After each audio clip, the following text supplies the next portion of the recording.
But from there we go into the George. I wrote the name weird. Zahorian. I think I'm saying it close enough to be true. But basically, the U.S. government was trying to do a breakdown on wrestling, thinking the steroids were going to ruin the world. You had wrestlers like Bruno Sammartino and superstar Billy Graham.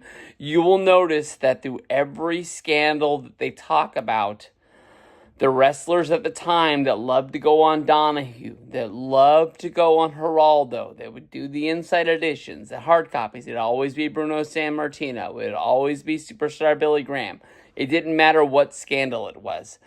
I don't know if Bruno was upset that he was not the main guy. Maybe Vince didn't push his son when Vince took over. If you remember, Bruno was an announcer. He was an announcer because he wanted to help his son who was getting into wrestling. I believe he wrestled at the first WrestleMania. He might even have been on WrestleMania 2. And then all of a sudden he just disappears. Of course, everybody knows that Bruno Sammartino had a big beef against the WWF. He said he would never do anything with that company. Until, Triple H talked him into going into the Hall of Fame. And then he was a part of the company from around, that was WrestleMania 29, however long the Legends deal he signed. He was with the company, he did things, and then before Bruno passed away, I think his health was so bad he wasn't around. But whenever they needed Bruno, he was always there. So something was able to patch it up. But I think that he just got his feelings hurt, that he didn't have a place to go and be the main guy anymore. Because at one point, Bruno Sammartino was the Hulk Hogan of the WWF. Superstar Billy Graham. Let me think. What time period is this? This would be after he thought he was going to come back, when he got ready for that Survivor Series, when he was going to team with Hogan.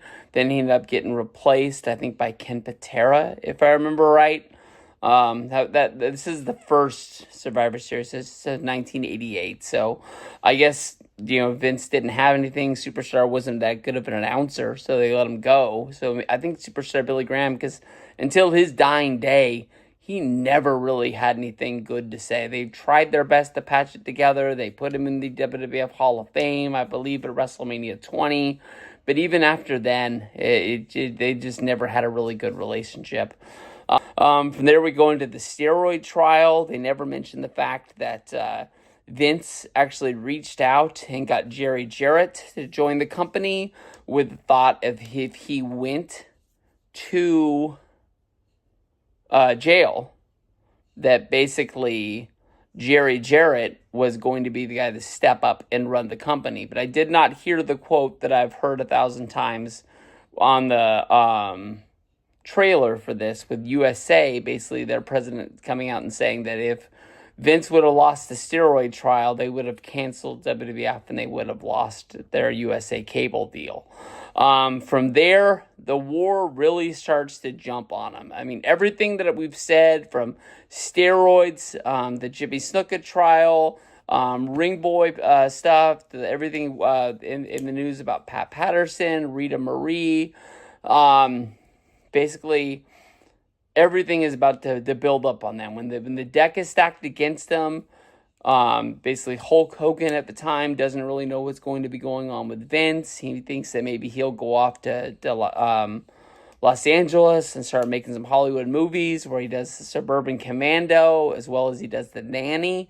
After I think he filmed one before, but his leave was WrestleMania 8, when he was lost. I really was lost. This one, they showed the end of the Steroid Trial, where basically Hulk Hogan, who, even though the federal government thought was going to testify against Vince McMahon, just kind of was telling them whatever they wanted to hear till they put him on the stand. And then Hulk couldn't, just turn on Vince. It was almost like a babyface turn, even though he wasn't in the company. He wasn't on the company dime. It was almost like he knew what everybody wanted him to do.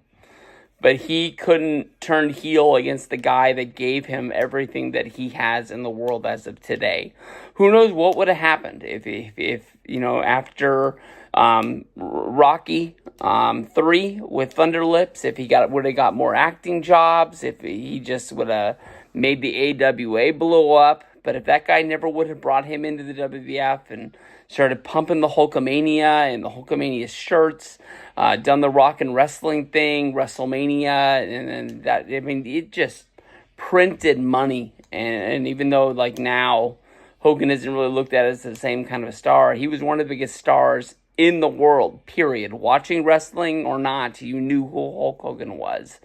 And Hogan went up there and basically said that he did steroids. Vince never sold them to him. Vince never gave them to him. Vince never told him he had to do it. Everything that he did was as of his own choice.